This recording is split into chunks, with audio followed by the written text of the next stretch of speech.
Galera, Deus voltou e vai transformar todos os heróis da classe S em seus soldados, começando pelo Flash. Isso é terrível porque nem o Saitama poderia lutar contra tantos inimigos poderosos ao mesmo tempo. Quer saber tudo o que aconteceu no capítulo 200 de One Punch Man? Então vamos nessa. O capítulo intitulado de Void, que é o nome do grande vilão desse arco, traz uma capa bem diferente da habitual, com a Capitã Mizuki da classe B, estampando o capítulo em comemoração à marca de 31 milhões de cópias vendidas, que é insano demais. E na primeira página já vemos o Sonic assustado com a força do Flash, pelo fato dele ter conseguido acabar tão fácil com os Celestiais, o que prova que ele nem precisava da sua ajuda. O ninja renegado até se questiona como seu rival tinha conseguido ficar em um nível parecido com o dele, já que ele nem tinha o Saitama como parâmetro de superação. Lembrando que o Sonic já levou 14 surras do careca de capa. Por isso, eu já falei aqui no canal que ele poderia ter uma evolução forçada, bem parecida com a do Garou, superando seus poderes e evoluindo ao limite a sua força, toda vez que era derrotado. Inclusive, se eu não me engano, é o Phoenix Man, aquele executivo da Associação dos Monstros, que traz esse conceito de evolução forçada no mangá. Outro ponto importante, que está ligado à evolução forçada dos personagens, é que na versão passada desse capítulo, o Murata ignorou completamente o fato de que o Sonic enfrentou o Saitama mais de 10 vezes, e que isso, querendo ou não, teria feito ele ficar muito mais forte. E ainda bem que o autor corrigiu isso nessa nova versão, colocando o Sonic e o Flash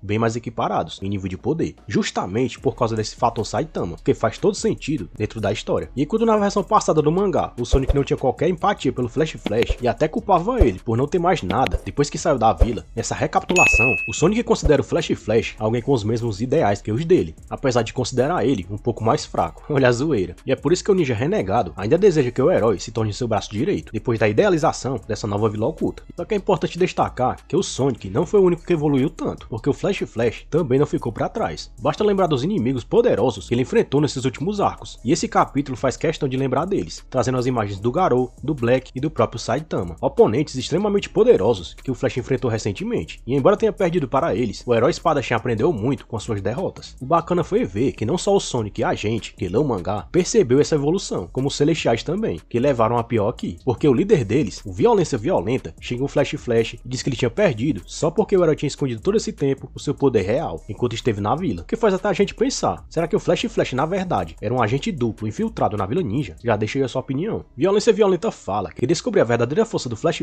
só deixava ele mais confuso, porque não fazia sentido a traição vida de alguém que seria valorizado dentro da hierarquia da vila por ser forte. É aí que o Sonic retruca os Celestiais, dizendo que aqueles caras só se importavam com eles mesmos, o que explica duas coisas: o péssimo trabalho em equipe que eles fizeram, lutando sempre no cada um por si, mesmo estando em time, e explica também a deserção do Sonic e do Flash para criarem uma nova Vila Ninja, totalmente diferente daquela que eles cresceram. O líder dos Celestiais admite que o Flash era forte, mas nada comparado a ele, em referência ao vazio do nada, afirmando que ele podia lançar ninjutsus tão rápidos e poderosos que eram até confundidos por eles próprios como genjutsus. Ou seja, como vimos no ataque recente ao QG dos heróis, que só o Blast foi capaz de parar, o Void consegue lançar golpes em uma escala tão grande que os seus ataques de energia beiram a ilusão. E vimos bem isso naquele flashback em que o Garou é derrotado, depois que o vilão recebe a energia que vaza do caçador de heróis, e usa ela para escapar dos ataques do Blast, apenas puxando o espaço ao seu redor, como se fosse um véu. Então isso realmente deixa o vazio do nada em um nível acima do Garou cósmico, já que ele não só possui os poderes de Deus, como parece agir em serviço da entidade maligna. Em outras palavras, o vazio não parece ter qualquer limite ou amarra moral que impeça ele de usar 100% dos poderes da entidade, diferente dos outros que já foram corrompidos, por exemplo. O capanga do Void continua dizendo que eles não poderiam vencer o seu chefe, nem se atacassem todos juntos, e o Sonic se pergunta, por causa das sessões de lavagem cerebral que os superiores da vila faziam com eles, se aqueles caras não tinham comido bolacha mofada, por falar aquilo, que faz todo sentido, já que o Sonic ainda não viu nada do que o Void é capaz de fazer. Por fim, o líder dos Celestiais fala que o Flash iria entender o real poder do vazio do nada muito em breve, que ele ainda ia implorar para ter caído antes pela espada deles, ao invés de tentar enfrentar o vazio sozinho, o que era uma completa loucura, e que a partir dali não tinha mais como fugir. Sonic interrompe e pergunta quem estava fugindo, e ainda responde que escórias como aquelas, de mentes fracas, jamais entenderiam o que é a determinação de um ninja de verdade, e ainda comemora que o líder ninja ia aparecer ali mesmo, porque isso poupava o trabalho dele de ter que caçar o vilão em outro lugar. Olha, isso eu tenho que admitir, o grau de confiança e determinação do Sonic sempre estiveram no talo. O ninja renegado pergunta ao Flash se o Void não estaria ali escondido, só observando a reação deles, e o herói espadachim confirma que é possível, mas que ele ainda não conseguia sentir a sua presença, embora o fato deles terem topado com os Celestiais meio que confirmem isso. E na mesma hora, Flash pede para que o Sonic segure algo, como se fosse uma arma para eles se prepararem para a batalha que estava por vir. O problema é que aquilo era uma ilusão do vazio do nada, que já tinha chegado ali, e em seguida, já vemos a reação do Flash pulando com tudo para cima da sua cópia, para fatiar ele inteiro. Só que aquilo não passava de uma ilusão, e o Sonic acaba tocando na pedra, recebendo os poderes de Deus, logo em seguida. Galera, por essa eu não esperava. Será que o Sonic vai chegar no mesmo patamar do Garou, e mesmo assim resistir ao controle de God? O que não fica claro é se aquilo já faz parte de uma ilusão do líder da Vila Ninja, ou se o Sonic já foi corrompido para receber os poderes de Deus, tipo como o Itachi fez com o Sasuke no Tsukuyomi, tomando os olhos dele antes de tentar fazer isso na realidade. Mas de toda forma, a situação não estava nada boa para a dupla de ninjas, porque o vazio do nada aparece fisicamente atrás do Flash, com uma aparência grotesca e segurando o braço dele. Flash logo contra-ataca com um chute, em uma espécie de reflexo, mas Void mostra um cubo na mão e tenta acertar o herói bem na cara, a fim de levar ele para o lado negro da força também. O herói espadachim segura o golpe, mas acaba tocando na pedra também, já recebendo a conexão com Deus. O bacana é como o Murata ilustra aqui a forma como o herói espadachim é corrompido, porque o Flash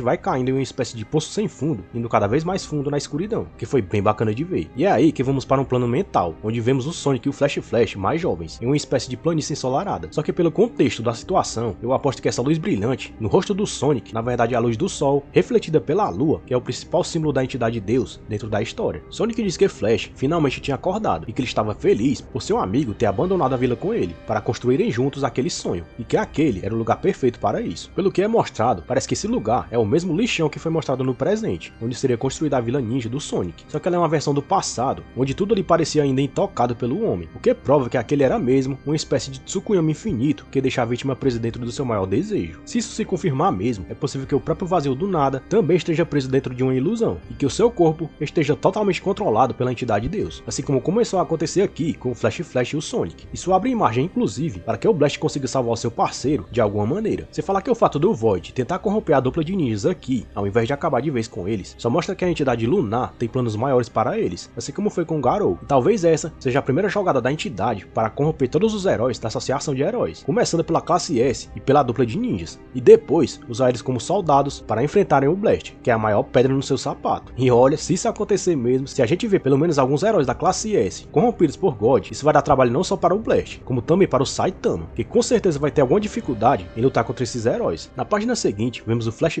dizendo que tinha tido um pesadelo assustador, só que como já vimos dentro do sonho de vários personagens anteriormente que estavam prestes a serem corrompidos por Deus, a entidade costuma se disfarçar daqueles em que o seu alvo mais confia, para criar uma conexão física com eles, assim como God se disfarçou de Silverfang para pegar o Garou e fez a mesma jogada, se disfarçando de Blast para pegar Tatsumaki. E aqui, ele faz a mesma coisa com o Sonic, para corromper o Flash, pois ele sabia que a dupla de ninjas confiavam um no outro. Só que escolher o Sonic como primeira vítima pode ter sido o maior erro que o Void cometeu, porque a sua determinação mostra que ele é o mais focado da dupla, sem dúvidas, e isso pode virar o jogo. Sonic fala que qualquer pesadelo era melhor do que a vida real deles, lá na Vila Oculta. Lembrando que foi revelado na versão anterior desses capítulos que os ninjas da vila eram submetidos a todo tipo de treinamento mental e físico, que levavam eles ao limite, e nem direito a descanso os coitados tinham, pois ganhavam turnos inteiros de 72 horas, podendo dormir apenas 6 horas nesse intervalo entre as missões. Isso tudo, junto com o fato de que o Void estava manipulando os ninjas da vila para que eles se tornassem cobaias de God, faz daquele ambiente ainda pior. E eu fico até surpreso que o Sonic e o Flash tenham conseguido escapar de lá inteiros. Sonic ainda disse que a partir de agora eles iriam construir uma vila ninja ideal naquele lugar e pede ajuda do seu amigo para fazer isso. O capítulo termina com Sonic falso estendendo a mão para o Flash,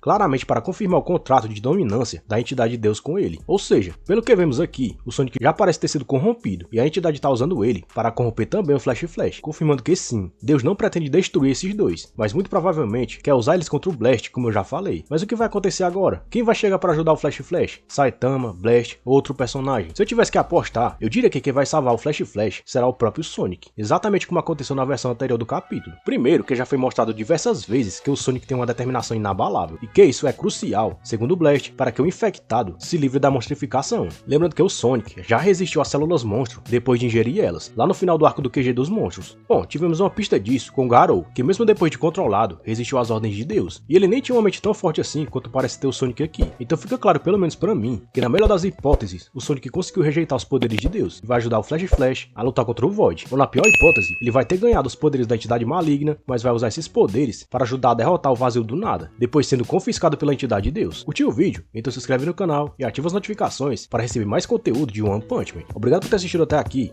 Valeu!